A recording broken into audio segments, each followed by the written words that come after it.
ነቢዩ ዓለይሂ ሰላቱ ወሰላም ጧፍ እያደረጉ ሳለ አንድ አዕራቢ ወይም አረብ ገጠሬ ያ ከሪም ቸሩ ፈጣሪ ሆይ እንደማለት እያለ ሲጣራ ሰሙት። እርሳቸውም ከኋላው ሆነው ያ ከሪም አሉ። አዕራቢዩም አቅጣጫ በመቀየር ያ ከሪም እያለ መጣራቱን ቀጠለ። ነቢዩም ዓለይሂ ሰላቱ ወሰላም ከኋላው ተከትለው ያ ከሪም አሉ። አዕራቢዩን ፊቱን በማዞር አንተ ባለ ግርማና በሻሻ ፊት ሆይ አዕራቢ ስለሆንኩ ነው የምታሾፍብኝ?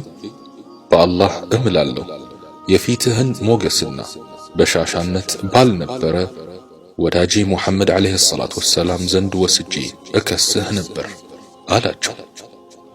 ነቢዩም ዓለይሂ ሰላቱ ወሰላም ፈገግ ብለው አንተ ዓረብ ወንድሜ ሆይ ነቢይህን አታውቀውም ማለት ነው አሉት። አዕራቢዩም አዎን ሲል መለሰላቸው። ለመሆን እርሱ ላይ ያለህ እምነት ምንድነው ሲሉ ጠየቁት። አዕራቢዩም በነቢይነቱ አመንኩኝ፣ አይቼው ግን አላውቅም።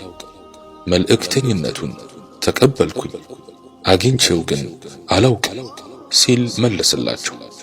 ነቢዩም ዓለይሂ ሰላቱ ወሰላም አዕራቢይ ሆይ የዱንያም ነቢይህ እና የአኺራ አማላጅህ እኔ መሆኔን እወቅ አሉት። አዕራቢዩም የነቢዩን ዓለይሂ ሰላቱ ወሰላም እጅ በፍጥነት መሳም ያዘ።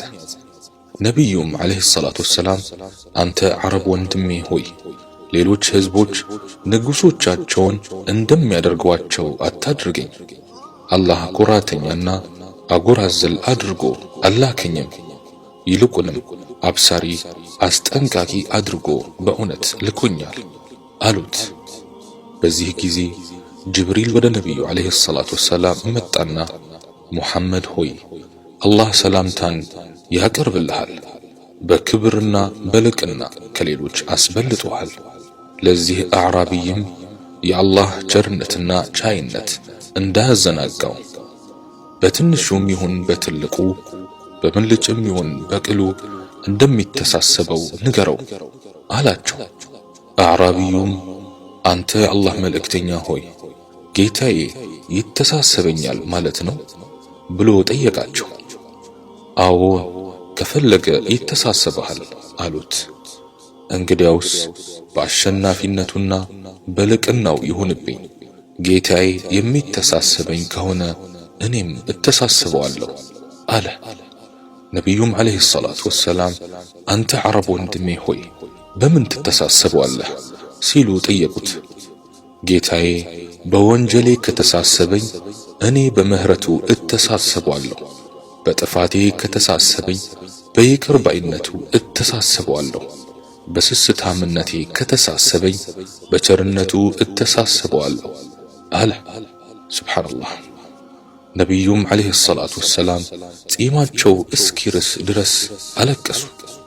ጅብሪል ወደ ነቢዩ ዓለይሂ ሰላቱ ወሰላም ወርዶ ሙሐመድ ሆይ አላህ ሰላምታን ያቀርብልሃል፣ ለቅሶህንም ቀንስ፣ የዓርሽ ተሸካሚ መላኢካዎችን ተስቢሕ ከማድረግ አዘግይተዋቸዋልና ይልሃል። ለአዕራቢዩም ወንድምህ ደግሞ እንዳይተሳሰበን ንገረው፣ እኛም አንተሳሰበውም፣ አዕራቢዩ የጀነት ጎረቤትህ ነው አላቸው። አላህ በታላቁ ጀነተል ፊርደውስ ውስጥ የነቢዩ ዓለይሂ ሰላቱ ወሰላም ጉርብትና ከሚያገኙት እንዲያደርገን እንለምነዋለን። اللهم صل وسلم على رسول الله عدد خلقك ورضا نفسك وزنة عرشك ومداد كلماتك.